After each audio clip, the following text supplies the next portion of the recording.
तो dear students, अपने class की शुरुआत करते हैं। आज का हमारा जो सब्जेक्ट है बायोस्टैटिस्टिक्स का यूनिट नंबर 3 है, मेजर ऑफ सेंट्रल टेंडेंसी।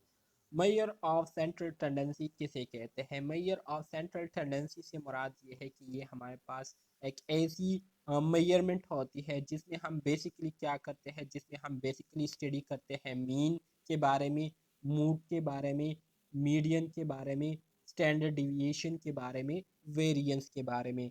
तो इन पैरामीटर्स को जब हम स्टडी करते हैं, इसको जब हम अंडरस्टैंड करते हैं, ठीक है, इसकी जब हम मेजरमेंट करते हैं, तो इसको हम क्या कहते हैं? इन पैरामीटर को सेंट्रल टेंडेंसीज कहते हैं, ठीक है। जो पैरामीटर मैंने आपको बताया, मीन, मीडियन, मूड, वेरिएंस, इसी तरह से स्टैंडर्ड डिविएशन, ये आपके पास क्या है? ये आपके पास सेंट्रल टेंडेंसी, इसको कलेक्टिवली कहते हैं, ठीक है। हमारे आज के यूनिट के जो ऑब्जेक्टिव्स है ये आपको सामने दिखाई दे रहे होंगे। अच्छा जी, जूम ऐप जो है थोड़ी सी अपडेट हुई है, तो इसकी सेटिंग जो है अ, इसकी सेटिंग जो है वो न्यू न्यू दिखाई दे रही है। सो चलिए स्टार्ट करते हैं। ओके जी, ठीक है। आज का जो हमारा यूनिट है बायोस्टैटिस्टिक्स का यूनिट नंबर 3, इसका इसके ऑब्जेक्टिव जो है मौजूद है, जिसमें कहते हैं पहले नंबर पर कि compute and distinguish between the uses of measures of central tendency, arithmetic means, median, mode, harmonic mean and geometric mean. So सबसे पहले आज के लेक्चर में हम बात करेंगे मेजर ऑफ सेंट्रल टेंडेंसी के बारे में, जो कि मैंने अभी आपको बताया। इसी तरह से अरिथमेटिक मीन क्या होता है, मीडियन से क्या मुराद है, मूड किसे कहते हैं, हार्मोनिक मीन से क्या मुराद है, जियोमेट्रिक मीन्स क्या है। तो इसके हवाले से आज के लेक्चर में हम क्या करेंगे, बात करेंगे। इसी तरह से कंप्यूट, कंप्यूट से मुराद कैलकुलेशन है, ठीक है। कंप्यूट या calculate and list uses of measure of dispersion. Measure of dispersion जो है, इसको हम किस तरह से कैलकुलेट करते हैं, और मेजर ऑफ डिस्पर्जन के यूजेस क्या है। मेजर ऑफ डिस्पर्जन में आपके पास जो है रेंज आ जाती है, ठीक है, वेरिएंस आ जाती है, इसी तरह से स्टैंडर्ड डिविएशन आ जाता है, मीन डिविएशन आ जाता है।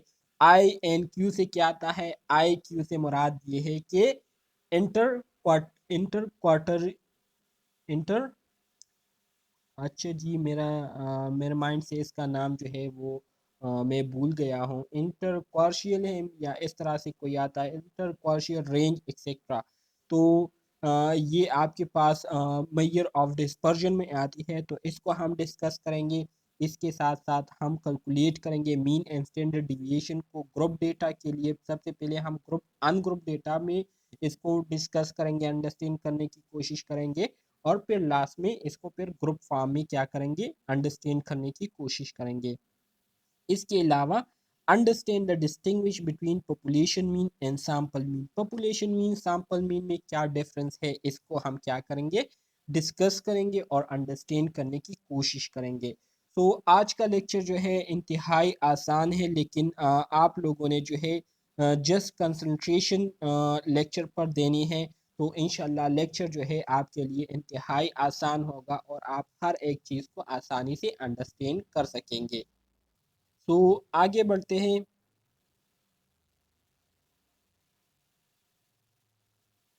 अच्छी जी, सबर करे। अच्छा जी, यहाँ पर लेक्चर को स्टार्ट करने से पहले कुछ जर्नल बातें जो कि आप स्टूडेंट्स के साथ में शेयर करना चाहता हूँ, स्टेटिस्टिक्स या बायोस्टेटिस्टिक्स के हवाले से। अगर बायोस्टेटिस्टिक्स या स्टेटिस्टिक्स की हम बात करें, तो बायोस्टेटिस्टिक्स और स्टेटिस्टिक या स्टेटिस्टिक जो है, इसके बेसिकली हमारे पास दो पार्ट्स है, दो मेजर पार्ट्स है इसके, या दो मेजर हिस्सों में हम बायोस्टेटिस्टिक्स या स्टेटिस्टिक्स को क्या करते हैं, क्लासिफाई करते हैं या डिवाइड करते हैं। जो पहला पार्ट आपके पास इसका, ये माइक्स ऑफ करें काइंडली। जो पहला पार्ट है हमारे साथ बायोस्टेटिस्टिक्स का, तो इसको हम क्या कहते हैं, इसको हम डिस्क्रिप्टिव स्टेटिस्टिक्स कहते हैं। डिस्क्रिप्टिव स्टेटिस्टिक, ठीक है, क्या कहते हैं, डिस्क्रिप्टिव स्टेटिस्टिक्स, डिस्क्रिप्टिव स्टेटिस्टिक्स। तो डिस्क्रिप्टिव स्टेटिस्टिक्स का बेसिकली क्या मतलब है, डिस्क्रिप्टिव स्टेटिस्टिक्स का बेसिकली मतलब ये है कि इसमें हमारे पास जितनी भी डेटा होती है तो उस डेटा को हम क्या करते हैं, डिस्क्राइब करते हैं, एक्सप्लेन करते हैं। जबकि जो दूसरा पार्ट है हमारे साथ बायोस्टेटिस्टिक्स का, या जो दूसरा क्लास है, काइंडली अपने माइक्स म्यूट करें। जो दूसरा पार्ट है हमारे साथ बायोस्टेटिस्टिक्स का, तो उसको हम क्या कहते हैं, इन्फ्रेंशियल स्टेटिस्टिक्स कहते हैं, इन्फ्रेंशियल स्टेटिस्टिक्स। इन्फ्रेंशियल स्टेटिस्टिक्स में हमारे पास जितनी भी डेटा होती है या जितनी भी डेटा की हम कैलकुलेशन करते हैं तो उसका बेस क्या होता है, इन्फ्रेंशियल, इन्फ्रेंशियल, INFERENTIAL, इन्फ्रेंशियल। तो इसमें बेसिकली हम क्या करते हैं, एस्टिमेशन करते हैं, ठीक है, क्या करते हैं, एस्टिमेशन करते हैं। सो इन्फरेंशियल स्टेटिस्टिक्स या इन्फरेंशियल डेटा में हमारे पास जितनी भी डेटा होती है तो वो on the basis of estimation होती है। जबकि डिस्क्रिप्टिव डेटा या डिस्क्रिप्टिव स्टेटिस्टिक्स में हमारे पास जितनी भी डेटा होती है तो उसको हम क्या करते हैं, उसको हम डिस्क्राइब करते हैं, उसकी हम एक्सप्लेनेशन करते हैं। तो अगर मैं आपको ये बताऊं कि हमारे पास जो बायोस्टेटिस्टिक्स या स्टेटिस्टिक्स का जो फील्ड है तो ये जो है बेसिकली हमारे पास 50% जो है ये डिस्क्रिप्टिव डेटा पर मुश्तमिल होती है, या डिस्क्रिप्टिव डेटा से जो है ये बनी हुई है 50%, और इसी तरह से 50% जो है ये इन्फरेंशियल डेटा से मिलकर बनी हुई है। तो ये आपके पास एक पॉइंट आ गया। इसी तरह से अगर मैं मज़ीद आपको जो है डिस्क्रिप्टिव डेटा के बारे में बताऊं तो डिस्क्रिप्टिव डेटा में आपके पास बेसिकली हम क्या करते हैं, डिस्क्रिप्टिव डेटा में हम बेसिकली मीन हो गया, मूड हो गया, मीडियन हो गए, वेरिएशन हो गई, इसी तरह से स्टैंडर्ड डिविएशन हो गई, ये हम क्या करते हैं डिस्क्रिप्टिव डेटा में इसको हम डिस्कस करते हैं। जबकि इन्फ्रेंशियल डेटा में बेसिकली हम एस्टिमेशन करते हैं, और एस्टिमेशन में आपके पास हाइपोथेसिस भी आ जाती है, एस्टिमेशन में फिर आपके पास पॉइंट पॉइंट एस्टिमेशन भी आ जाती है, इंटरनल एस्टिमेशन भी आ जाती है, या इंटरवल एस्टिमेशन जो है जिसे हम कहते हैं तो ये भी आ जाता है। तो इन्फ्रेंशियल डेटा में हम एस्टिमेशन और हाइपोथेसिस को डिस्कस करते हैं, एस्टिमेशन में फिर हम पॉइंट एस्टिमेशन को भी देखते हैं और इंटरवल एस्टिमेशन को भी देखते हैं। जबकि डिस्क्रिप्टिव डेटा में हम basically mean, mood, median, variation and standard deviation को क्या करते हैं, डिस्कस करते हैं, ठीक है।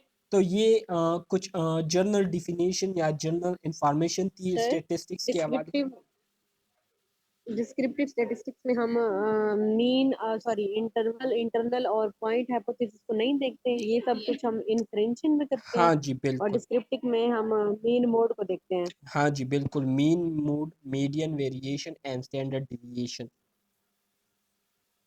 ठीक है, थैंक अच्छा जी। तो बेसिकली अब हम क्या करेंगे, अब हम डिस्क्रिप्टिव डेटा या डिस्क्रिप्टिव स्टैटिस्टिक्स को डिस्कस कर रहे हैं, जिसमें हमारे पास जो पहला पार्ट है वो मीन है, ठीक है। काइंडली अपने माइक्स जो है वो म्यूट कर दीजिए। अगर किसी का क्वेश्चन हो तो वो फिर लेक्चर के या टॉपिक के लास्ट में जो है मुझसे क्वेश्चन पूछ सकते हैं। तो टॉपिक के दौरान जो है आप लोग डिस्टरबेंस ना करें, ताकि मैं फ्लुएंसी के साथ आप स्टूडेंट्स को जो है बताता जाऊं और आपको जो है समझाने की कोशिश जो है वो करूं, ठीक है।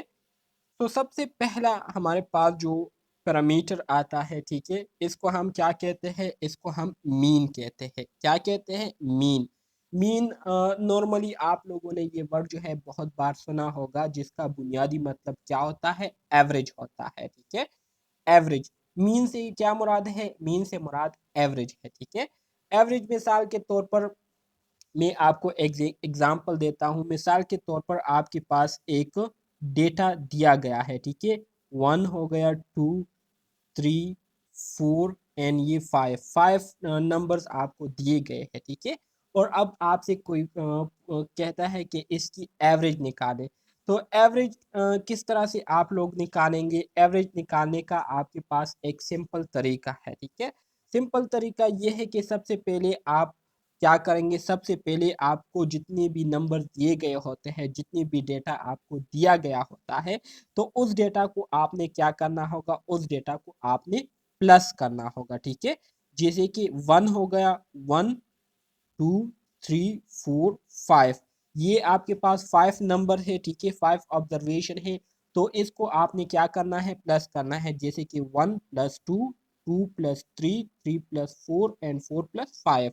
तो इसको अगर आप प्लस करेंगे तो आपके पास क्या आएगा, 1 प्लस 2 3 हो गया, 3 प्लस 3 6 हो गया, 6 प्लस 4 10 एंड 5 15। तो ये आपके पास क्या आ गया, 15 वैल्यू आ गई। ठीक है, 15 वैल्यू आपके पास आ गई, ये 15 वैल्यू आपके पास आ गई। ठीक है, जब आपने नंबर डेटा को क्या किया, उसको जब आपने प्लस किया तो आपके पास ये 15 वैल्यू आ गई। अब अब आपने दूसरा काम क्या करना है, अब आपने दूसरा काम ये करना है कि आप लोगों ने देखना है कि आपको जो डेटा दिया गया था तो ये कितने नंबर्स पर मुश्तमिल थे। तो टोटल नंबर आपके पास कितने थे, टोटल नंबर आपके पास 5 थे। ठीक है, 5 ऑब्जर्वेशन थी। तो इससे आपके पास आ गया, जब आपने इसको 8 किया, इससे आपके पास 15 आ गया। और जब आपने क्या किया, 5 पर डिवाइड किया, तो आपके पास क्या वैल्यू आई, आपके पास 3 वैल्यू आ गई, 5 3 ज़र 15। सो आपकी जो एवरेज बनेगी वो क्या बनेगी, आपकी जो मीन बनेगी वो क्या बनेगी, वो 3 बनेगी। तो इसको हम क्या कहते हैं, इसको हम एवरेज कहते हैं। सो बेसिकली यहाँ पर मेरा समझाने का मतलब आप लोगों को एवरेज समझाना था कि एवरेज हम किस तरह से निकालते हैं। ठीक है, आपको डेटा दिया गया होगा, कोई भी डेटा आपको जो है दिया गया होगा, सो उसको आपने क्या करना है, उस डेटा से आप लोगों ने एवरेज निकालनी है। तो एवरेज निकालने का बेसिक जो तरीका है वो ये है कि आपने सम ऑफ इंडिविजुअल नंबर जो है उसको प्लस करने हैं। सम ऑफ इंडिविजुअल नंबर 5 पे क्यों डिवाइड किया, 5 पर मैंने इसलिए डिवाइड किया क्योंकि आपके पास जो टोटल ऑब्जर्वेशन है वो 5 है। देखिए, 1 हो गया एक, 2 ये दूसरा, 3 ये तीसरा, 4 ये चौथा और 5 ये पांचवा। ठीक है, तो ये आपके पास क्या आ गए, 5 ऑब्जर्वेशन आ गई। ठीक है, 5 ऑब्जर्वेशन, तो इसलिए हमने इसको 5 पर डिवाइड किया। इसके अलावा अगर इसका फार्मूला आप देख के, ठीक है, मीन निकालने का फार्मूला, तो मीन निकालने का जो फार्मूला है वो क्या है, x bar is equal to sum of X, I भी इसके साथ अगर लिख दे, आई मीन इंडिविजुअल नंबर। ठीक है, एंड डिवाइडेड बाय एन। तो एक्स बार जो है ये आपका क्या है, ये आपकी मीन को रिप्रेजेंट करता है।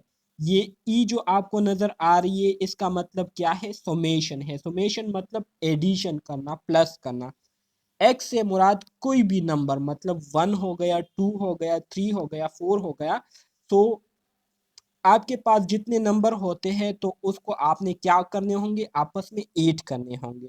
जब आप उसको ऐड करेंगे तो आप फिर एक्स की जगह उस टोटल नंबर को लिख देंगे। मिसाल के तौर पर मैंने 30 लिख दिया। ठीक है, अब ये 30 कितने नंबर से मिलकर बनी है, तो वो नंबर्स आपके पास मिसाल के तौर पर अगर 6 है तो आप एन की जगह क्या लिख देंगे, एन किस चीज को रिप्रेजेंट करती है, एन आपकी टोटल ऑब्जर्वेशन को रिप्रेजेंट करती है। टोटल ऑब्जर्वेशन से मुराद ये है कि आपके पास जितने भी नंबर्स जो है आपको दिए गए होते हैं तो उसको हम क्या कहेंगे, टोटल ऑब्जर्वेशन कहेंगे। तो मिसाल के तौर पर मैंने आपको कहा कि 6 नंबर है आपके पास, 6 नंबर से मिलकर 30 आपके पास बना है। तो टोटल ऑब्जर्वेशन आपके पास कितनी है, 6 है, तो 6 ये आपने नीचे लिख दिया। सो अब आप क्या करेंगे, इसको डिवाइड करेंगे, तो 6 5 ज़ा 30, तो आपके पास क्या वैल्यू आ जाएगी, मीन जो एवरेज वैल्यू है एक्स बार की, जो एवरेज वैल्यू है आपके पास आ जाएगी 5। तो ये आपकी क्या हो गई, ये आपकी मीन हो गई। सो यहाँ पर सबसे पहले हम थोड़ी सी इसकी जो डिफिनीशन है इन्होंने जो लिखा है इसको थोड़ा सा मैं आप स्टूडेंट्स के साथ डिस्कस कर लेता हूँ। बाकी सारा यही तरीका है। सही है, कहते हैं कि value about which observation tend two cluster. Mean की डिफिनीशन आपको इन्होंने कुछ इस तरह से दी है कि value about which observation tend two cluster. मतलब यह है इसका कि जो नंबर आपको दिए गए हैं, ठीक है, जो ऑब्जर्वेशन से मुराद जो डेटा आपको दिया गया है, जिससे आपने एक ग्रुप बनाया हुआ है, क्लस्टर से मुराद ग्रुप है, जिससे आप लोगों ने क्या किया है, एक ग्रुप बनाया हुआ है।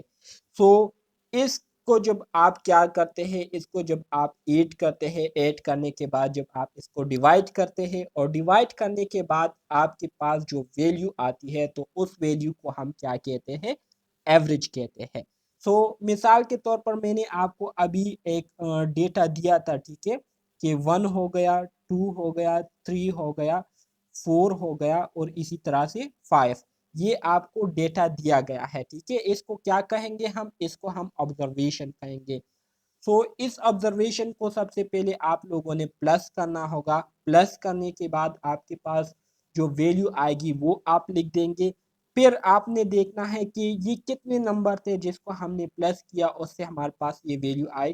तो मिसाल के तौर पर ये 5 नंबर्स है, तो टोटल जो ऑब्जर्वेशन होगी आपके पास वो क्या होगी, वो ये होगी कि आप उसको नीचे लिख देंगे, ठीक है। मिसाल के तौर पर 5 है तो 5 लिख देंगे। आप क्या पूछना चाहती है जी? सर क्वेश्चन ये पूछना है कि आपने जो लास्ट वाले में एग्जांपल दी उसमें आपने x bar is equal to जो वो समेशन का सिंबल डाला, हाँ उसकी जी। तो कोई वैल्यू नहीं पक्की ना, तो हाँ, वो फिर मतलब वो कहाँ जाएगा सिंबल?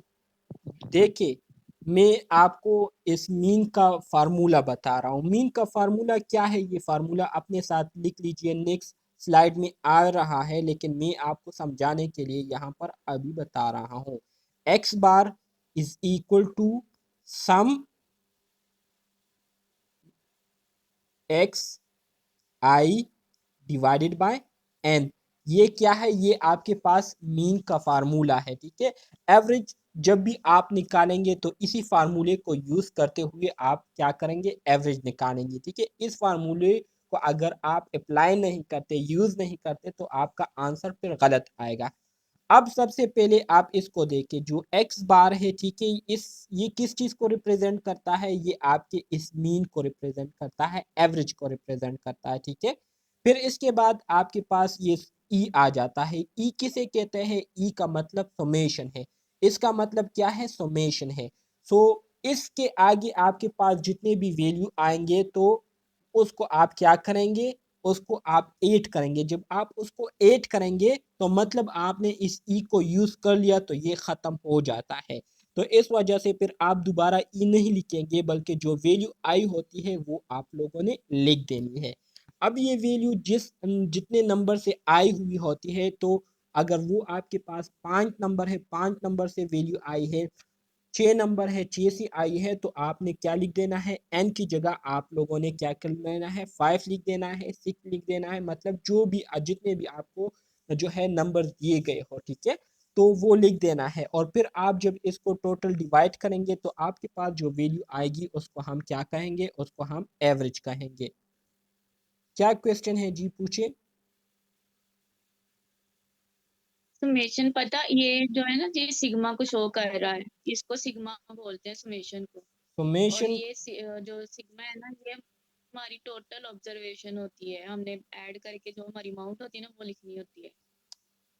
अच्छा जी। सर ऐसे ही है ना? सिग्मा का वर्ड तो दूसरी चीज के लिए यूज होता है, ई को सुमेशन कहते हैं, इसको आप सिग्मा नहीं कह सकते। सिग्मा के लिए जो सिंबल है वो इस तरह से होता है, देखिए मुझे, ये इसको सिग्मा और कहते सर हैं। आई क्या है?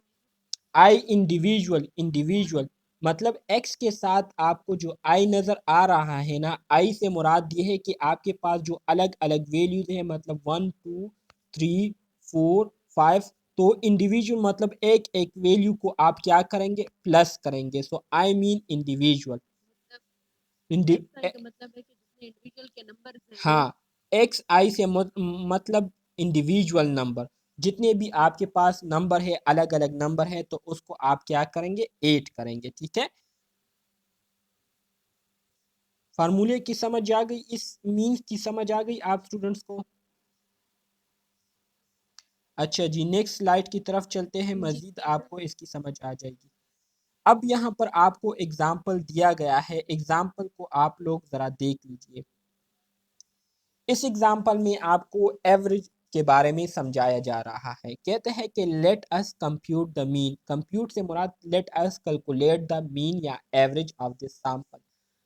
जैसे कि मैंने आपको कहा कि हमारे पास मीन का जो फार्मूला है x bar is equal to sum of x divided by n, ठीक है। अगर आप एक्स के साथ आई लिख दे भी तो भी कोई मसला नहीं है, अगर आप उसको ना भी लिखे तो भी कोई मसला नहीं है, लेकिन आप लोगों को याद होना चाहिए कि एक्स से मुराद ये है कि यहाँ पर हमारे पास जितनी भी वैल्यूज है उसको हमने क्या करनी है, ऐड करनी है।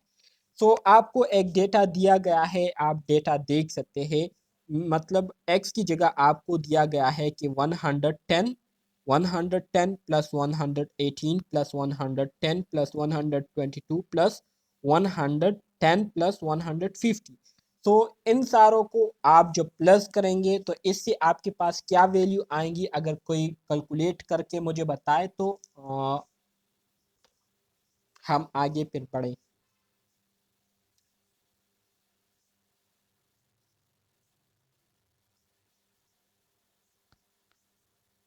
110 plus 118 plus 110 plus 122 plus 110 plus 150, तो 750 आ गया, ठीक है।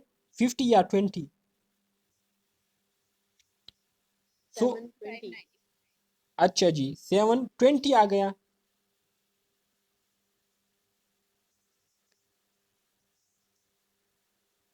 एक्सक्यूज मी, आप लोग आप लोग मेरे साथ काइंडली मेरे साथ जो है चलते रहे, मेरे साथ जो है जो मैं आपसे, अच्छा जी 720, 720 आ गया, ठीक है। मतलब ये टोटल नंबर आपने प्लस कर दिए।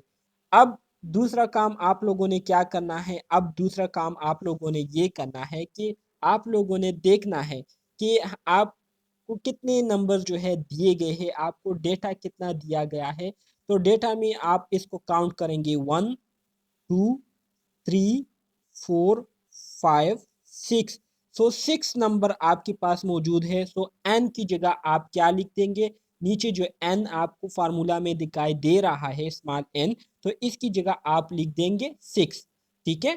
तो 720 को जब आप 6 पर मल्टीप्लाई करेंगे तो आपके पास वैल्यू आ जाएगी 120, ठीक है।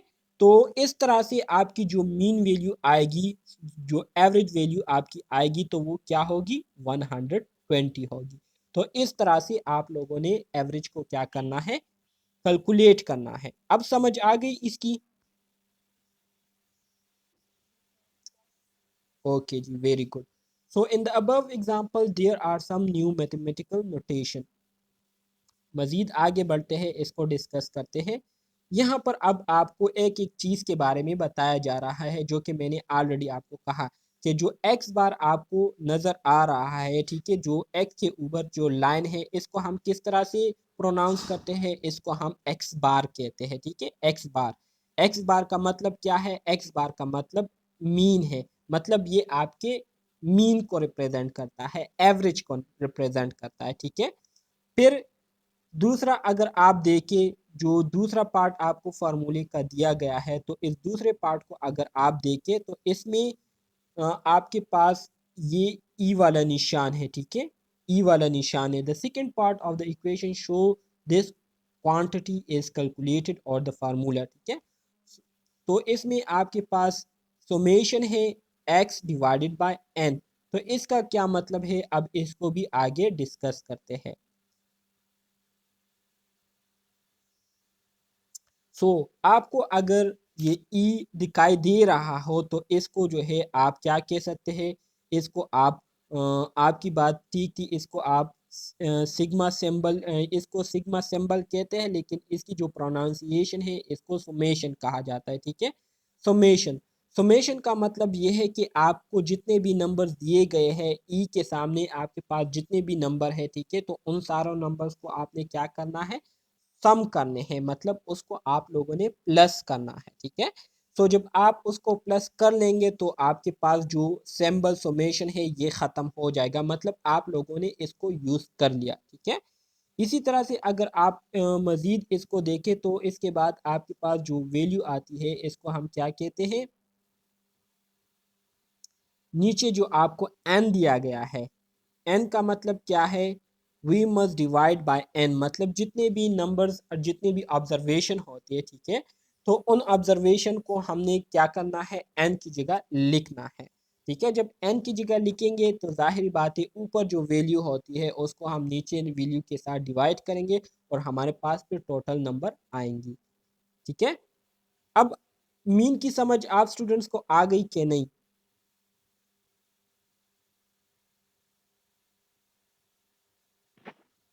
जी सर आगे हुई है। अच्छा जी, वेरी गुड। अब हम आगे बढ़ते हैं मीडियन की तरफ। मीडियन किसे कहते हैं? सिंपल अल्फाज में मीडियन का मतलब ये है कि आपको एक डेटा दिया गया है, ठीक है। मिसाल के तौर पर आपको जो है एक डेटा दिया गया है, ये नीचे आप देख सकते हैं, ठीक है, ये वाला, ये अनअरेंज फॉर्म में है ऊपर वाला, और ये फिर नीचे वाला अरेंज किया गया है, ठीक है। तो आपको जो है एक डेटा दिया गया है, तो इस डेटा में आप लोगों ने देखना है कि दरमियान वाला नंबर कौन सा है, सबसे मिडल में पॉइंट हमारे पास कौन सा आता है, कौन सा नंबर आता है। सो मीडियन का मतलब ये है कि median is the middle value of the measurement when they are arrange in ascending या डिसेंडिंग ऑर्डर। मिसाल के तौर पर आपको ये डेटा दिया गया था, इस डेटा को आपने असेंडिंग ऑर्डर में अपनी आसानी के लिए अरेंज कर दिया। जब आपने अपनी आसानी के लिए इसको अरेंज कर दिया, अब आप इस डेटा में देखेंगे कि हमारे पास मिडल वैल्यू कौन सी आती है। मिडल वैल्यू से मुराद ये है कि वो वैल्यू जिसके एक साइड भी हमारे पास बराबर वैल्यूज मौजूद हो और दूसरे साइड भी हमारे पास बराबर वैल्यूज मौजूद हो। जैसे कि अगर आप इस एग्जांपल में देखें 1 2 3 4 5 है, तो इसका मिडल वैल्यू आपके पास क्या आएगी, 3 आएगी। क्यों आएगी? क्योंकि 3 के लेफ्ट साइड भी आपके पास 2 नंबर मौजूद है और 3 के राइट साइड भी आपके पास 2 नंबर मौजूद है। तो इस वजह से आपके पास क्या आएगी, मिड वैल्यू 3 आएगी, ठीक है। सो इसको हम क्या कहते हैं, इसको हम मीडियन कहते हैं। एमसीक्यूज में आपको बिल्कुल इसी तरह से डेटा दिया गया होगा और आपसे पूछेंगे कि इसकी मीन मालूम करें, मीन मालूम करने के बाद इसकी जो है मीडियन मालूम करें, और मीडियन मालूम करने के बाद इसकी मूड जो है मालूम करें। तो आप लोगों ने फिर उसको जो है सिंपली क्या करना होगा, उसको अरेंज करके उसको फिर एवरेज फार्मूला के ज़रिए उसकी एवरेज निकालनी है, मीडियन के ज़रिए, मीडियन मेथड के ज़रिए आपने ये मीडियन निकाल देना है और फिर उसका मोड निकाल देना है, ठीक है। तो इस तरह के फार्मूले जो है आपसे एग्जाम में पूछेंगे, सॉरी इस तरह के एमसीक्यू। ये और डाटा में होगा ना मिड वैल्यू वाइज। क्या? सर ऑर्डर इवन में भी तो ये है ना डाटा हमारे पास, तो बिल्कुल ये ऑर्डर में बिल्कुल। आएगा ना ये वाला फार्मूला। देखिए, आपके पास डेटा ओड में भी आ सकता है, इवन में भी आ सकता है। अब ये देखिए आपके पास ये वैल्यू आई है, ठीक है। तो मिसाल के तौर पर मैं आपको एक एग्जांपल देता हूँ। मिसाल के तौर पर आप ये देख सकते हैं कि नीचे जो एग्जांपल दिया गया है 1 2 3 4 5 6, ये आपके पास 6 वैल्यूज है, ठीक है, नंबर्स है। तो अब अगर आप इसकी एक मीडियन निकालते हैं तो वो नहीं निकलेगी। क्यों नहीं निकलेंगी? मिसाल के तौर पर अगर आप 3 को जो है मीडियन मिडल वैल्यू लेते हैं, तो फिर 3 के लेफ्ट साइड पर 2 नंबर होंगे और 3 के जो राइट साइड है आपके पास 3 नंबर होंगे, तो इस वजह से ये मिडल वैल्यू नहीं बनती। अगर 4 को आप मिडल वैल्यू लेते हैं तो 4 के राइट साइड पर 2 नंबर आएंगे और लेफ्ट साइड पर 3 नंबर आएंगे। तो ऐसे सिचुएशन में आप लोग क्या करेंगे, ऐसे सिचुएशन में फिर आप लोग इन दो वैल्यू के दरमियान जो दो वैल्यूज होते हैं उसको आप लोगों ने लेना है। मतलब 3 और 4 को आप लोगों ने ले लिया तो 3 और 4 के लेफ्ट साइड पर भी 2 नंबर मौजूद है और राइट साइड पर भी 2 नंबर मौजूद है। तो आप लोगों ने मीडियन जो है वो मालूम कर लिया है। लेकिन अब यहाँ पर बात ख़त्म नहीं होती। आप लोग फिर मज़ीद एक एक्स्ट्रा स्टेप ये करेंगे कि अब 3 और 4 को आप क्या करेंगे, प्लस करेंगे, ठीक है। क्योंकि ये आपके पास 2 नंबर है, आपने इसको प्लस किया, इससे आपके पास 7 वैल्यू आई, और 2 नंबर है तो इसलिए इसको आप 2 पर डिवाइड करेंगे। तो आपके पास फिर जो मीडियन आएगी तो वो फिर क्या होगी, 3.5 कहलाएगी, ठीक है। 3.5 ये आपके पास क्या होगी, मीडियन होगी। सही है। तो इस तरह से आप लोगों ने क्या करना है, मिडिल वैल्यू को फाइंड आउट करना है। इसकी समझ आ गई आपको? सर जी। ये सेंटर में 3 वैल्यूज भी आ सकती है ना? कैसे? 3 जैसे अभी 3 और 4 2 वैल्यूज थी ना सेंटर में, हाँ बिल्कुल। तो 3 भी आ सकती है, 4 भी आ सकती है ना? नहीं जी, देखिए देखिए देखिए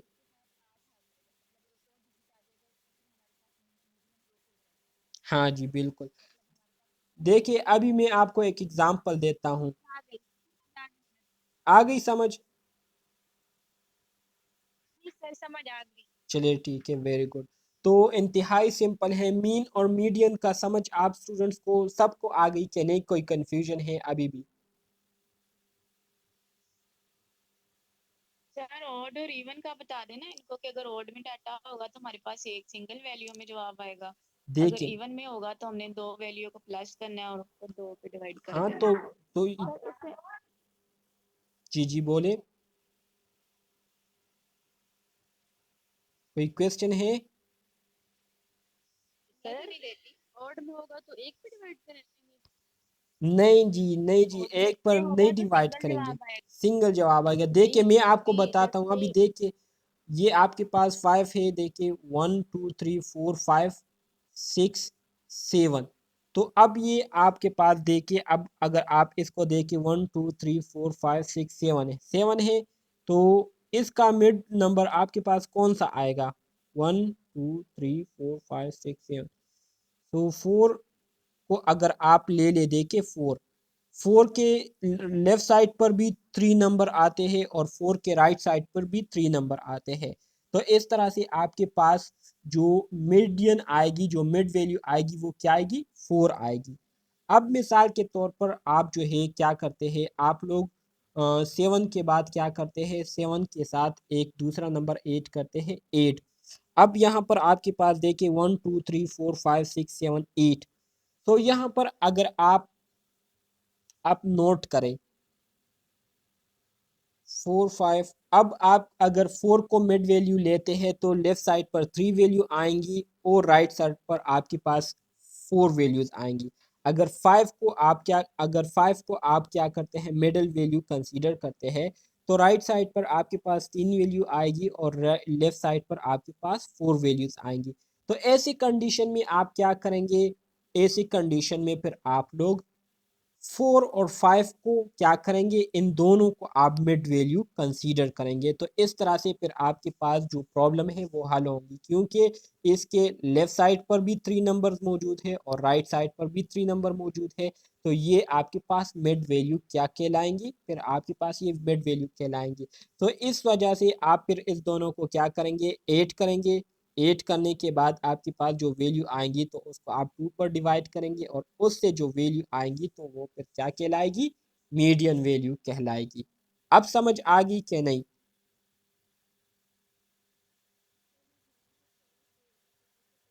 सर फिर इसमें ऑड और इवन का तो डिस्कस ही नहीं किया गया ना, इसमें तो मतलब डिपेंड करता है कि नंबर ऑफ इंडिविजुअल्स है ना मीडियन के इर्द गिर्द कितने हैं। अगर वो एक है तो हम एक, वही हमारा मीन होगा, और अगर वो 2 डिजिट्स मतलब आ रहे हैं तो 2 को सम अप करके उसको उन दोनों के इंडिविजुअल नंबर पे डिवाइड कर देंगे, चाहे आंसर ऑड निकले चाहे आंसर इवन निकले। इवन आप किसे कहते हैं, पहले मुझे आप ये बताएं, इवन नंबर्स कौन से नंबर होते हैं? सर ऐसे नंबर जो टू पे डिवाइड हो रहे हैं उनको इवन कहते हैं, मतलब जो टू पे डिवाइड ना हो उसको ऑड 6 कहते हैं। 8। डिवाइड हो जाते हैं देखिए मेरी बात पूरे सुने, पूरे मेरी सर बात इसमें सुने। जुफ्त और ताक की बातें कर रही हैं, हाँ हाँ जी। ताक वो ऑड और जो जो वो दूसरा कह रही है वो जुफ्त है। मतलब 2 4 6 8 10 ये आपके पास इवन हो गए, ठीक है। 1 3 5 7 9 11 ये आपके पास 14 क्या है, फिर इसका मूड बिल्कुल 4 होगा, फिर ना वो 2 होगा ना वो 3 होगा, वो फिर 4 मूड कहलाएगा। सर अगर उन्होंने हमें ऑड नंबर दिया है 1 2 3 4 5, तो उसमें तो कोई मोड नहीं होगा ना, क्योंकि उसमें तो फ्रीक्वेंट नंबर ही नहीं है। हाँ तो फिर नो मूड होगा, फिर उसमें आप कहेंगे कि इसमें मूड नहीं है, नो मूड। जब उसमें आपके पास कोई नंबर रिपीटेड नहीं है तो इसका मतलब यह है कि उसमें मूड है ही नहीं, कोई रिपीटेड नंबर है ही नहीं, तो आप सिंपली उनको काइंड सर अगर ऑप्शन में दो चीजें हुई, नो मोड और जीरो मोड, फिर नो मूड जीरो मूड, तो नो मूड आप लिखेंगे ना। जीरो मूड का मतलब यह है कि जीरो जो है बार बार रिपीट हुआ है, तो फिर जीरो आप नहीं कहेंगे, नो मूड लिखेंगे आप। समझ आ रही है? अगर जीरो मूड या नो मूड ऑप्शन दिया गया है तो जीरो मूड का मतलब यह है कि जीरो वैल्यू जो है ये बार बार रिपीट हुए, तो जीरो को आप लोगों ने जी मार्क सर। नहीं करना है, बल्कि नो मूड को आप लोगों ने क्या करना है, वो मार्क करना है। समझ आ गई इसकी? ओके जी, बहुत ज़्यादा सिंपल है, इस पर आप लोगों ने जो है प्रैक्टिस लाजमी करनी है, ठीक है। आगे बढ़ते हैं, इसके एडवांटेजेस एंड डिसएडवांटेजेस को थोड़ा सा डिस्कस करते हैं, ठीक है। कि हमने जो मीन, मीडियन और मूड पढ़ा है, तो ये हमने क्यों पढ़ा है, इसके फ़ायदे क्या है, इसके ज़रिए हम क्या क्या कर सकते हैं और क्या क्या नहीं कर सकते, तो इसको अब हम थोड़ा अंडरस्टैंड करने की कोशिश करेंगे। तो advantages and disadvantages of each measurement. तो सबसे पहले अगर हम बात करें मीन की, तो मीन की एडवांटेजेस को अगर हम देखें तो इसको कैलकुलेट करना, कंप्यूटेशन से मुराद इसकी कैलकुलेशन जो है इंतहाई आसान है, इजी है। डेटा आपको दिया गया हो, उस पूरे डेटा को आप प्लस करें और प्लस जितना आपके पास नंबर्स हो उस नंबर को, टोटल नंबर्स को, मतलब टोटल आपके पास जो वैल्यू आती है उसको आप डिवाइड करें टोटल नंबर्स पर, ठीक है। तो आपके पास क्या आ जाएगी, एवरेज आ जाएगी। तो पहला फ़ायदा मीन का ये है कि इसकी कैलकुलेशन इंतहाई इजी है, आसान है। दूसरा ये है कि इससे हमारे पास जो रिज़ल्ट आता है तो वो हमारे पास फिक्स होता है, ठीक है। इसी तरह से इससे हमारे पास जो डेटा आता है, ठीक है, तो उस डेटा को हम क्या कर सकते हैं, मुकम्मल तौर पर यूज़ कर सकते हैं, हर जगह उसको हम यूज़ कर सकते हैं। इसके अलावा जो एवरेज प्रोसेस है, जो मीन निकालने का प्रोसेस है, तो इसको हम तकरीबन तमाम स्टैटिस्टिकल वर्क में जो है इसको हम यूज़ कर सकते हैं, हर जगह पर इसको जो है हम यूज़ करते हैं। आप लोग अक्सर अपने जो हॉस्पिटल वर्क होते हैं तो उसमें भी जब आप क्या करते हैं, जब कैलकुलेशन करते हैं, तो कैलकुलेशन, टोटल कैलकुलेशन करने के बाद उसको आप फिर क्या करते हैं, डिवाइड करते हैं और उसकी आप एवरेज निकालते हैं। तो एवरेज जो है ये हर जगह पर यूज़ होती है, ठीक है। तो ये इसके फ़ायदे हैं। अगर इसके हम नुकसानात को देखें तो नुकसानात में पहला नुकसान इसका ये है कि give impossible figure in discrete. ये हमें डिस्क्रीट में जो है हम तकरीबन ना होने के बराबर हमें वैल्यूज़ देते हैं। डिस्क्रीट से मुराद ये है कि 2, 3, 4, 5, 6, मतलब मुकम्मल वैल्यूज़ आपको नहीं देती। जब भी हम एवरेज निकालते हैं तो एवरेज में ज़्यादातर हमारे पास जो वैल्यूज़ आती है तो वो मतलब 22.5, 22.1, 22.3, मतलब इस तरह से पॉइंट्स में ज़्यादातर हमारे पास वैल्यूज़ आते हैं, ठीक है।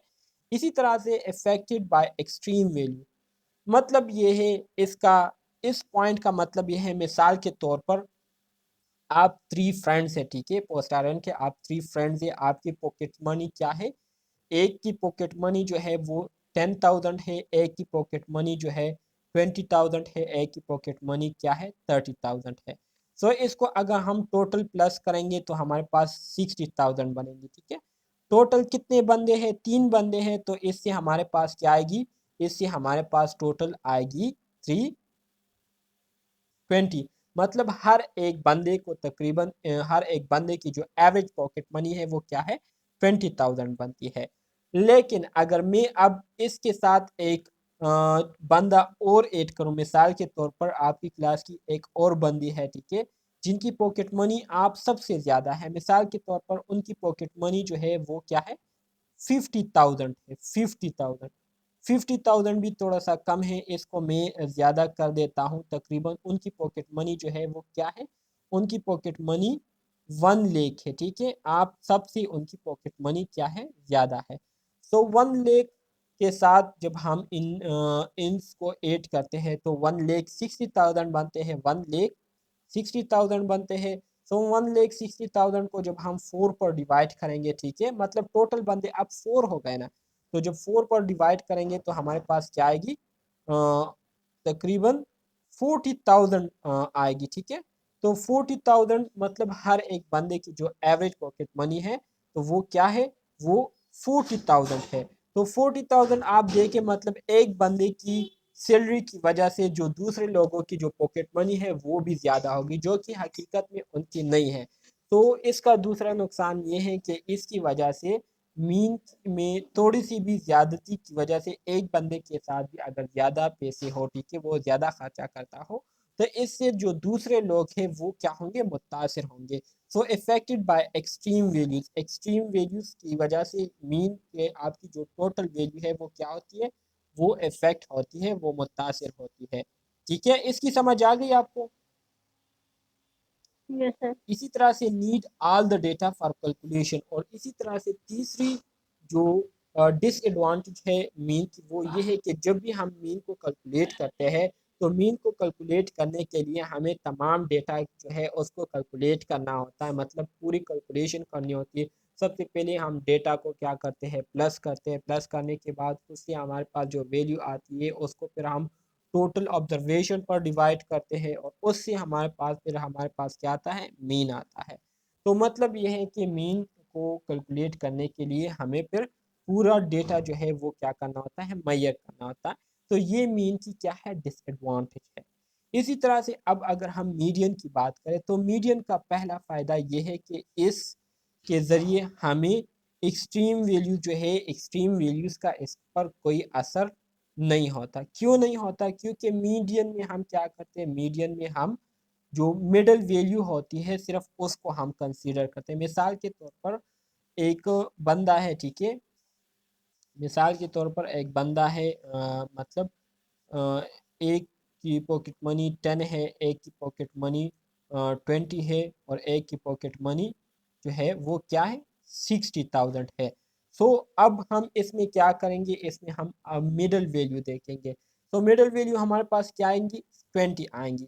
सो ये 20 वैल्यू जो है इसका जो है ना 10,000 बंदे वाले का जो है ना, सॉरी, ये 20,000 वाला जो बंदा है, ठीक है, ये जो है इस दोनों बंदों से मुतासिर नहीं हो रहा, ना 10,000 वाले बंदे से मुतासिर हो रहा है, ना ही 60,000 वाले बंदे से मुतासिर हो रहा है। तो मेरी बात का बुनियादी मतलब ये है कि मीडियन में हमारे पास एक्सट्रीम वैल्यू जो है ये कोई भी असर नहीं करता मिडल वैल्यू पर, ठीक है। मिडल वैल्यू जो है ये इससे बिल्कुल क्या होती है, इंडिपेंडेंट होती है, ठीक है। इसी तरह से exact value can be computed. इसमें हम एग्जैक्ट वैल्यू कैलकुलेट करते हैं, मतलब जो मिडल वैल्यू आती है सिर्फ उसको ही हम कैलकुलेट करते हैं, साइड वाले वैल्यूज जो है हम नहीं देखते, ठीक है। मिडल वैल्यू के इर्द गिर्द जो वैल्यूज होते हैं उसको हम बिल्कुल कंसीडर ही नहीं करते, हमारा काम जो है सिर्फ मिडल वैल्यू के साथ होती है। इसी तरह से तीसरा एडवांटेज इसका ये है कि of immense importance in experimental study. इसको हम एक्सपेरिमेंटल स्टडी में इस तरह की जो डेटा इंफॉर्मेशन है, मेजरमेंट है, इसको हम क्या कर सकते हैं, एक्सपेरिमेंटल स्टडी में यूज़ कर सकते हैं। इसके अगर डिसएडवांटेजेस की बात करें तो can not be use in further statistical work. मजीद स्टेटिस्टिकल वर्क में, ज़्यादातर स्टेटिस्टिकल वर्क में जो है इसका यूज़ नहीं होता। इसके अलावा it need order to data.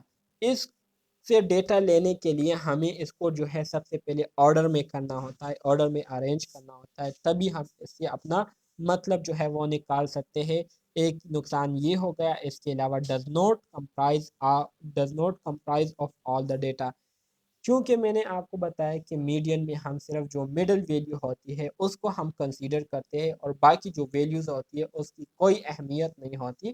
तो तीसरा नुकसान जो है मीडियन का वो यही है, ठीक है, कि इसमें हम सिर्फ मिडल वैल्यू को इम्पोर्टेंस देते हैं और बाकी जो वैल्यूज़ होती है वो क्या होती है, वो ज़ाया हो जाती है। इसी तरह से अगर मूड की हम बात करें तो मूड में क्या होता है, मूड में भी हमारे पास जो है मूड भी जो है ये भी एक्सट्रीम वैल्यूज़ पर जो है डिपेंड नहीं करती। एक्सट्रीम वैल्यूज़ का इस पर कोई असर नहीं होता, क्योंकि मूड में हम क्या करते हैं, मूड में हम सिर्फ वही नंबर लेते हैं जो कि मोस्ट रिपीटेड जो है बार बार यूज़ हुआ हो हमारे डेटा सेट में, ठीक है। इसी तरह से histogram can be use. Mood के ज़रिए हम हिस्टोग्राम जो है वो क्या कर सकते हैं, वो बना सकते हैं। हिस्टोग्राफ में हम मूड टेक्निक को यूज़ करते हुए हिस्टोग्राफ को हम क्या कर सकते हैं, बना सकते हैं, ठीक है। तो ये आपके पास मूड की एक एडवांटेज है। इसके अलावा there may be more than one mode, आपके पास एक से ज़्यादा मूड हो सकते हैं, जैसे कि मैंने आपको बताया था।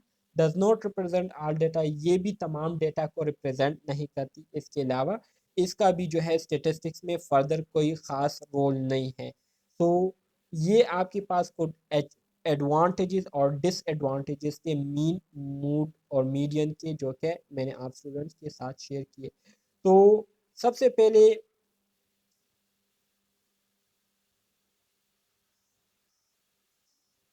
सबसे पहले जो है आप मुझे ये बताएं कि मीन, मीडियन और मूड की समझ आप लोगों को आ गई कि नहीं।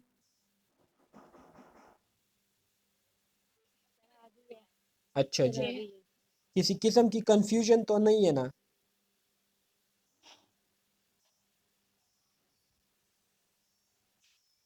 अच्छा जी, वेरी गुड। अब हम बात करेंगे, यहाँ पर आपसे क्वेश्चन पूछा जा रहा है। यहाँ पर आपसे क्या पूछ रहे हैं, कहते हैं कि is arithmetic mean long enough to interpret data. कहते हैं कि हमारे पास जो मीन है, ठीक है, तो मीन को अगर हम सिर्फ मीन को यूज़ करें तो क्या ये हमारे डेटा कैलकुलेशन के लिए काफ़ी है या नहीं। तो यहाँ पर क्या जवाब दिया गया है, कहते हैं कि no, mean alone is misleading. अगर आप सिर्फ मीन को कंसीडर करते हैं और सिर्फ एवरेज डेटा के ज़रिए ही आप पूरी इंफॉर्मेशन को क्या करते हैं, इंटरप्रेट करते हैं, तो इसकी वजह से आप मिसलीड हो सकते हैं, आप जो है कंफ्यूजन का शिकार हो सकते हैं। क्यों हो सकते हैं? क्योंकि आप देख सकते हैं एक डेटा सेट जो है, आपको दो डेटा सेट दिए गए हैं, जिसमें पहले डेटा सेट में आपके पास जो वैल्यूज आती है, देखिए 8, 8, 9, 10, 11, 12, 12, ठीक है। तो इसकी अगर आप क्या ले, इसकी अगर आप मीन मालूम करें तो मीन आपके पास क्या आएगी, 8 प्लस 8 क्या होगी, 16, 16 प्लस 9 ये क्या आ जाएंगी, 16 प्लस 9 26 आएंगे कि क्या आएंगे, 16 प्लस 9 क्या आएगा, 25, 25 और 10, 32, 25 और 10 क्या आएगा, 35, 35, 46, 35 और 11 क्या आएगा, 46, 46, 46 और 12 क्या आएगा, 58, 58 और 12 क्या आएगा, 60, 6, 70, 70 आएगा सर। सर 70 टोटल आएगा। 70। तो यहाँ पर आप देखिए 70 वैल्यू आपके पास आ गई, ठीक है। टोटल नंबर आपके पास कितने हैं, 1 2 3 4 5 6 7, टोटल नंबर आपके पास 7 है। आंसर 10 आता है। 10 आता है, बिल्कुल 10 आता है, लेकिन मैं आपको समझाने की कोशिश करता हूँ। यहाँ पर आपके पास पहले डेटा सेट से ये वैल्यू आ गई, ठीक है। अब दूसरे डेटा सेट को देखें, 1 4 8 10 12 16 19। अब इसको अगर आप प्लस करें, 1 प्लस 4 5, 5 प्लस 8 13, सॉरी 5 प्लस 8 कितने हो गए, 13 हो गए, 13 plus 10 23 plus 12 23, 35, 35 plus 16 35 plus 16 sir मतलब 51, 51 और 19 सर 70, वही 10 है 70। आंसर आता है। तो वही 10 आपके पास क्या आता है, आंसर आता है। यहाँ भी हमारे पास कितने नंबर है, 1 2 3 4 5 6 7, यहाँ भी आपके पास 7 नंबर है। तो अब अगर आप देखें, इसमें अगर आप देखें ऊपर वाले डेटा सेट को देखें, तो ऊपर वाला डेटा सेट जो है ये मुकम्मल चेंज है नीचे वाले डेटा सेट से। लेकिन यहाँ पर आपके पास जो वैल्यूज है, दोनों को अगर हम क्या करें, कैलकुलेट करें, तो दोनों से हमारे पास वैल्यू क्या आती है, एक जैसी आती है, ठीक है। मतलब इसका अगर एवरेज ले ले तो दोनों से हमारे पास एवरेज क्या आता है, 10 10 आता है, ठीक है। सो आप जो है सिर्फ मीन पर जो है उस पर इन्हिसार नहीं कर सकते, सिर्फ एवरेज डेटा को लेकर आप मुकम्मल मैथमेटिक्स जो है वो नहीं कर सकते, क्योंकि इसकी वजह से जो है आप मिसलीडिंग, मतलब आप कंफ्यूजन का शिकार हो सकते हैं। क्योंकि आप ऊपर डेटा सेट में भी देख सकते हैं, ऊपर डेटा सेट आपके पास अलग है और नीचे डेटा सेट आपके पास अलग है, लेकिन फिर भी दोनों की वैल्यू जो है वो सेम आ रही है। तो सिंपल अल्फाज में इसका मतलब ये है कि आप जो है सिर्फ मीन मेथड को यूज़ करते हुए मुकम्मल डेटा को जो है आप कंसीडर नहीं कर सकते, या जो कैलकुलेशन, टोटल कैलकुलेशन है, वो सिर्फ आप मीन के ज़रिए जो है उसको मैयर नहीं कर सकते, ठीक है। इसका सही जवाब यही है। इसकी समझ आ गई? सर अरिथमेटिक मीन को एवरेज मीन मतलब एवरेज मीन को अरिथमेटिक मीन बोलेंगे? अरिथमेटिक मीन मतलब सिंपल मतलब है इसका एवरेज, एवरेज। वही मैंने भी यही बात की है। हाँ जी बिल्कुल, मतलब ये अरिथमेटिक मीन या सिंपल मीन एक ही चीज़ है, ठीक है, एवरेज। अब हम आ जाते हैं मैयर ऑफ डिस्पर्जन की तरफ। मैयर ऑफ डिस्पर्जन किसे कहते हैं? मैयर, सबसे पहले आप लोगों ने डिस्पर्जन को अंडरस्टैंड करना है। डिस्पर्जन किसे कहते हैं? डिस्पर्जन से मुराद ये है कि एक वैल्यू आपको दी गई है, वो डेटा सेट, आपको एक डेटा सेट दिया गया है, वो डेटा सेट कितना एक्सपैंड है, कितना फैला हुआ है, कितना जो है उसकी रेंज है, मतलब मिनिमम वैल्यू उसकी कितनी है, मैक्सिमम वैल्यू उसकी कितनी है, उसकी लिमिटेशन कितनी है, ठीक है। तो उसकी जब हम मेजरमेंट करते हैं तो उसको हम क्या कहते हैं? डिस्पर्जन कहते हैं। सो मेजर ऑफ डिस्पर्जन से मुराद ये है कि हमारे पास एक डेटा सेट है, उस डेटा सेट की मैक्सिमम वैल्यू क्या है, मिनिमम वैल्यू क्या है, वो डेटा सेट जो है कितनी फैली हुई है, ठीक है। तो इसको हम क्या कहते हैं? मेजरमेंट ऑफ डिस्पर्जन कहते हैं। तो इसमें सबसे पहले नंबर पर आपके पास आता है रेंज। अगर आपको याद हो तो एपिडेमियोलॉजी में हमने रेंज को डिस्कस किया हुआ था। रेंज का फार्मूला क्या था? Range is equal to maximum value minus minimum value. और मैंने आपको उस सब्जेक्ट में बताया था कि अगर आप एपिडेमियोलॉजी के इस यूनिट नंबर 5, यूनिट नंबर 7, 8 को अंडरस्टैंड कर ले तो आप तकरीबन बायोस्टेटिस्टिक्स के 2-3 यूनिट को कवर कर सकते हैं। ये मैंने आपको उस लेक्चर में बताया था एपिडेमियोलॉजी के।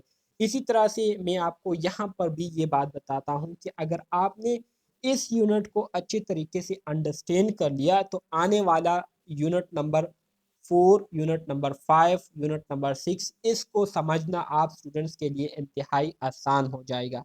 और जब आप लोगों ने इसको अंडरस्टैंड कर लिया तो इसका मतलब ये है कि आप लोगों ने 50% बायोस्टैटिस्टिक्स जो है वो कवर कर ली है, ठीक है। 50% बायोस्टेटिस्टिक जो है वो आप लोगों ने क्या कर लिए?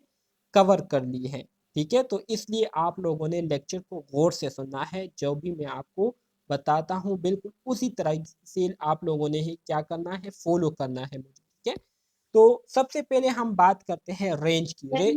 फॉर्मूला हमने यूनिट फर्स्ट में ना फ्रीक्वेंसी टेबल जो हम लोग पढ़ रहे थे, हम्म, तो उसमें मतलब सेकंड वाला जो है हमारा यूनिट, उसमें ये फॉर्मूला आया हुआ था, हाँ जी बिल्कुल। जिसमें सबको कंफ्यूजन हो रही थी कि उसकी विड्थ कैसे मालूम करनी। पहले उसने इसकी रेंज मालूम की थी, उसके बाद इसकी विड्थ निकाली थी, फिर हमने मतलब आगे डाटा सारा हमने पुट किया था हाँ जी कॉलम में। बिल्कुल बिल्कुल, यही बात है। अब वो मेथड अगर आप लोगों को याद हो, अगर फ्रीक्वेंसी को मालूम करने वाला मेथड, फ्रीक्वेंसी टेबल अगर आपको याद हो ना, ठीक है, तो अब वही फ्रीक्वेंसी टेबल हम यहाँ पर यूज़ करेंगे। और जैसे कि मैंने आपको कहा था कि अगर उस बेसिक यूनिट को आपने अंडरस्टैंड किया हुआ हो तो ये यूनिट आपके लिए पानी की तरह है, ठीक है। इस यूनिट में आपको फिर कंफ्यूजन नहीं होनी चाहिए। तो सबसे पहले बात करते हैं रेंज की। रेंज किसे कहते हैं? Difference in value between maximum and minimum value. ये आपके पास एक डिफिनीशन हो गई रेंज की कि मैक्सिमम और मिनिमम वैल्यू के दरमियान आपके पास जो डिफरेंस आता है, जो डिफरेंस आती है, उसको हम क्या कहते हैं? रेंज कहते हैं। मिसाल के तौर पर आपके पास एक डेटा सेट है जिसमें आपके पास 6 से नंबर स्टार्ट हुआ है अप टू 60 तक, ठीक है। तो इसकी जो मिनिमम वैल्यू है ये आपके पास 6 होगी और जो मैक्सिमम वैल्यू है ये आपके पास क्या होगी? 60 होगी। तो रेंज का फार्मूला आप लोगों को याद होना चाहिए। ये रेंज का फार्मूला है, ठीक है, जो मैंने सर्कल किया, इसको आप लोग अपने साथ नोट डाउन कर लीजिए। Range is equal to x maximum, ठीक है, माइनस एक्स मिनिमम, ठीक है। सो मैक्सिमम आपके पास 60 है, मिनिमम आपके पास 6 है। तो 60 से जब आप 6 को माइनस करेंगे तो आपके पास रेंज क्या होगी? आपके पास रेंज 54 आ जाएगी, ठीक है। क्या आ जाएगी? 54 आपके पास रेंज आ जाएगी, 54। तो ये आपकी क्या हो गई? ये आपके डेटा सेट की रेंज हो गई 54, ठीक है। रेंज की समझ आ गई? जी जी सर। सर। अच्छा जी, मजीद आगे बढ़ते हैं।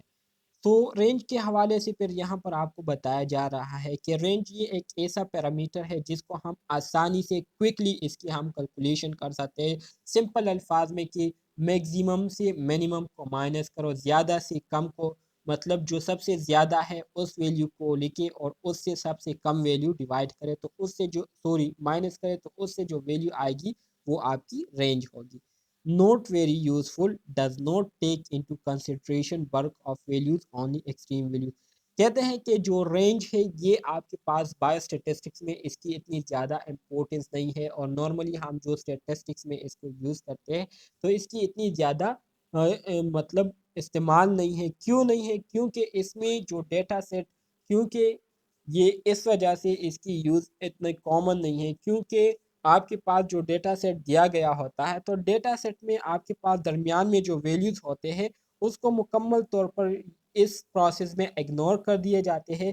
सिर्फ जो मैक्सिमम वैल्यू होती है और जो सबसे मिनिमम वैल्यू होती है तो उसको कंसीडर किया जाता है और दरमियान का जो पोर्शन है इसको क्या किया जाता है, इग्नोर किया जाता है। तो इस वजह से इसका जो है इतना ज़्यादा यूज़ नहीं है स्टेटिस्टिक्स में, ठीक है। तो इस वजह से ये इतना यूज़फुल नहीं है। समझ आ रही है ना? जी yes sir. Sir. Okay good. अच्छा जी, अब हम बात करेंगे स्टैंडर्ड डिविएशन की। मेरे ख्याल में आज के लिए इतना काफ़ी है कि नहीं, डिस्कस करते हैं, यस सर सर। थोड़ा पढ़ लेते हैं। पढ़ते हैं। पढ़ा दें। चलिए ठीक सर है। काफी है। नंबर पे कर देते हैं। हाँ जी बिल्कुल, तरीका सबका एक ही जैसा है, बाकी कंसेप्ट जो है थोड़ा एक दूसरे से मुख्तलिफ है, बाकी मेथड जो है सबका एक ही जैसा है, ठीक है। जी सर। हाँ जी, और कोई क्वेश्चन एक्सक्यूज है? मी सर। जी जी। सर ये मेजरमेंट और वेरिएशन को थोड़ा सा ब्रीफ कीजिएगा प्लीज। किस चीज़ को? ये तो अभी कल पढ़ना है, वेरिएशंस जो हैं जो एग्जैक्टली ये हम स्टैंडर्डाइजेशन, कल पढ़ेंगे। ये कल पढ़ना है, ये आज नहीं हम लोग पढ़ रहे, हमने सिर्फ रेंज तक पढ़ा है। अच्छा जी, ठीक है ये सर। ये हम इंशाल्लाह कल पढ़ेंगे और कल वाला लेक्चर जो है इंतहाई आसान है। आप लोग जो है मेरे ख्याल में जैसे ही मैं उसकी इंट्रोडक्शन कराऊंगा तो आप लोग जो है ख़ुद ही उसको अंडरस्टैंड कर लेंगे कि ये क्या चीज़ है। तो इंशाल्लाह फिर कल क्लास लेते हैं। तो तब तक के लिए जो है अपना ख्याल रखिएगा और जो मैंने पढ़ाया है इस पर जो है आज या कल क्लास तक जो है आप प्रैक्टिस कर लीजिए ताकि ये आपको याद हो जाए, ठीक है। जी जी। जी सर।